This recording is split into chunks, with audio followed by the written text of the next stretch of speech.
Hey everyone, welcome to an episode of Countdown to Infinity, an Avengers podcast where we talk about the Marvel Cinematic Universe films. It's a little bit of a different episode this week. It is a little bit more somber in tone. We're not talking about Marvel news. We're not playing a game. No. We're not joking around. We just wanted to take a little bit of time to honor the life of Chadwick Boseman, the actor who played Black Panther in the Marvel Cinematic Universe, who passed away just last night for us as we're recording this, after a 4-year battle with colon cancer, something that he hid apparently from a lot of people, definitely the public.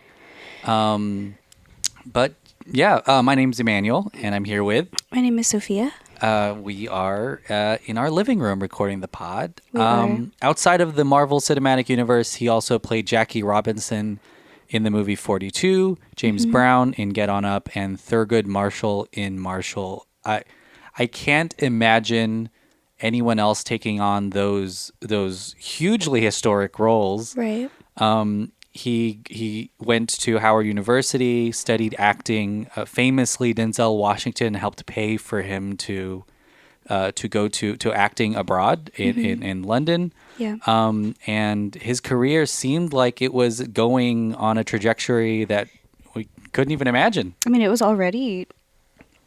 he was already in a place that we couldn't imagine. Like, he was already so successful and such a talented actor. And it's a major loss.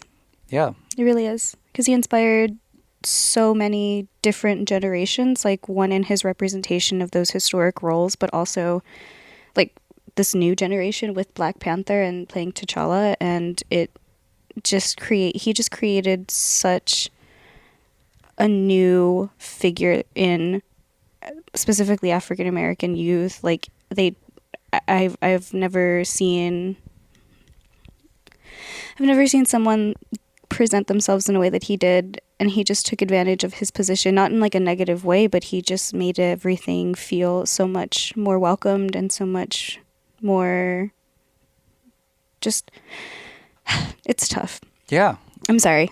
I'm at a loss for words. The context of his life, and I think even specifically the role of Black Panther, because this is it's one of the major superheroes, and I think you brought it up already. But there are a lot of kids who are so excited to see themselves on screen, and not just that, but not just kids, but just families, just people looking forward to seeing more of him. I think I read Ryan Coogler had talked about.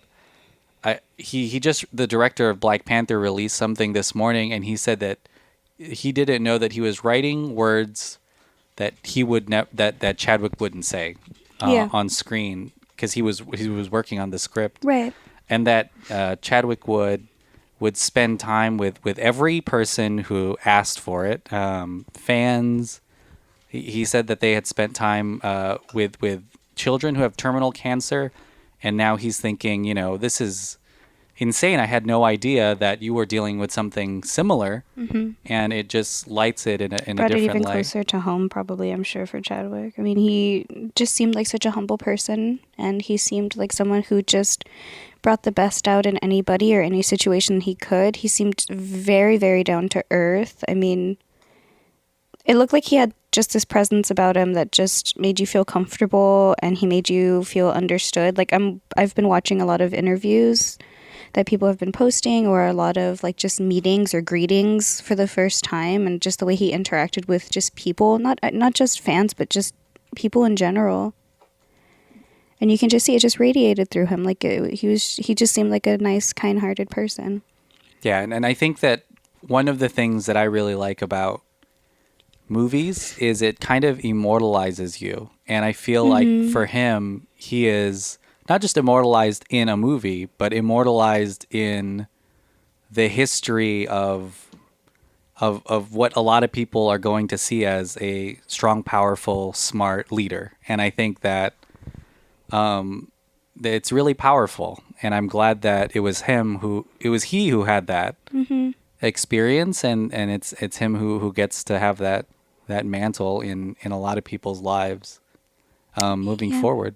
And I think that I guess as we're recording this, tonight Black Panther's playing on ABC, no commercials. I think a lot of people are going to be really respectful, and I think hopefully remember him for all that he accomplished and what all of that he stood for. He was incredibly smart, and yeah, I mean it's He brought on this huge wave too of, I mean, Black Panther in general, just as a movie in itself, just broke the ceiling of having just this full representation of African Americans in not only just a superhero context, but just having them completely on screen at one time in such a powerful and just inspiring way. And he, oh my gosh, he took that on like with such grace. So amazing. Him and Angela, like it just put together. Oh, I loved it. He had such ownership over the character and the way that he would carry himself and talk. And I think that he was always very much invested in what, you know, what Black Panther represented, especially just to the world, but in the Marvel world. Yeah. But yeah, so I think that I think it's a great thing over the week to watch Black Panther, but watch all of the other films that he's in and remember, you know, his amazing performance, but also his impactful life. That'd be a great way to honor him. But that's it. That's the episode. We're not doing much more than this. Nope, it's just about him. Yeah. So I hope everyone stays safe, and I hope that you all know that you're loved, and that yeah, have a great week, and we'll talk to you next week. See you next week, guys. All of it's been very personal, just watching the kids experience it. And for me, I would say,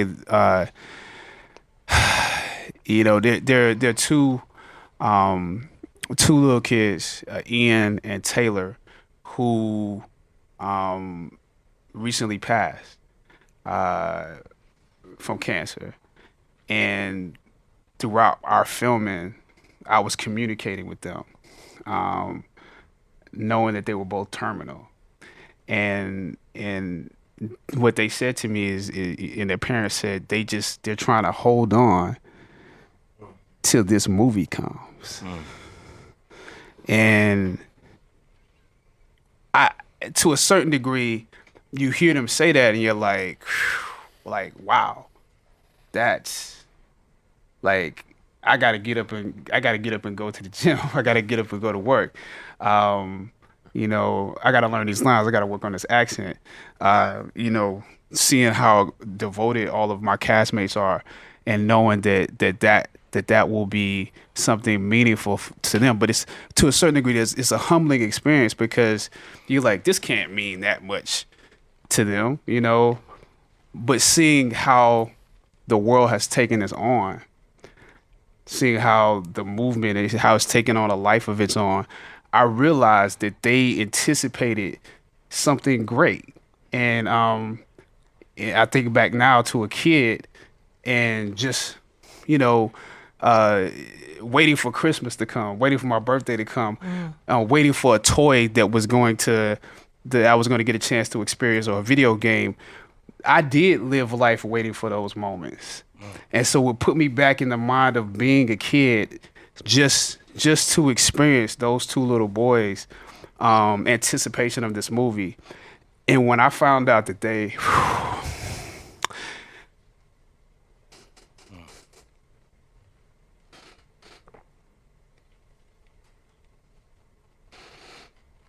Take your time with it.